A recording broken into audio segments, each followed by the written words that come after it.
felt like the Lord is like, I have so much more on the other side of this. And I think that's the one little thing that kept me moving in obedience, was that little whisper of like, I have something big on the other side of this. I was already a Christian, doing the Christian thing, going to church on Sunday. I was in a ladies group, helping little kids at a foster home, like doing the things, you know? And I thought, this is like what being a Christian is, right? For being good people. And it is good.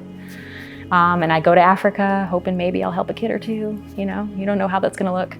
Not knowing the Lord was really gonna get a hold of me and my identity. And at that time in my life, I had been in same-sex relationships. So at that time, and I was in a relationship as well, but he really started to press in on me and asking, but would you let go of that? It wasn't condemning, it wasn't any of these things, it was just like, but would you?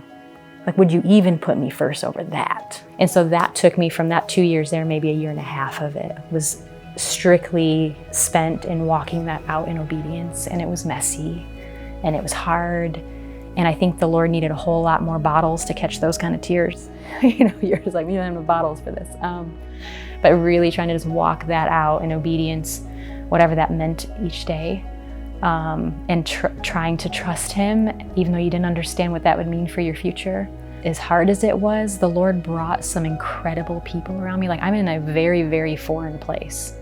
I'm 8,000 miles away from home and anybody I know. And so he brought missionaries I just met while over there, and then they're just like embracing me and pulling me out of the bush. Like, you're coming out of the bush, you've been in there 3 weeks, like you're coming to stay with us, and like taking a break. I had a lady recommend a book to me because she heard what I was going through. And she's like, you probably want to read this book. I'm like, okay, I'll read anything at this point. And I read this book, and it starts right the first chapter. This girl is sharing her testimony, but she's sharing like, oh, and my family were missionaries in Eswatini. And I'm reading like, that's where I am. What are the odds, you know?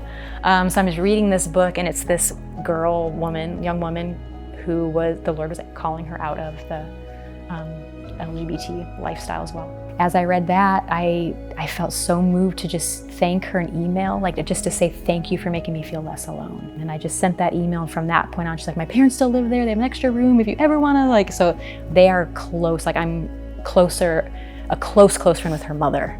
So she became such a huge part of that too. And I got to hear her side of being a parent of an LGBT child and what that was like for her, which also built compassion in me for my parents and what that might have been for them. So it's just like the Lord was just working this beautiful mix of who he brought in. And it's hard to even explain like the magnitude of support he moved in. You would think you're alone. Oh, I'm alone 8,000 miles away and you're asking me to do this. And he's like, you're not alone at all. And they just rallied around me from like inner healing guided prayer that just I healed through traumas in my childhood. So it wasn't even just the surrender. He was taking me through like this depth of a process. Like, I'm not just asking you to give it up just for fun because I'm bored. I'm God up here and I'm bored.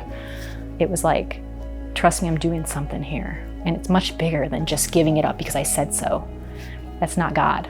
God's like, no, this is for your good. You're going to see.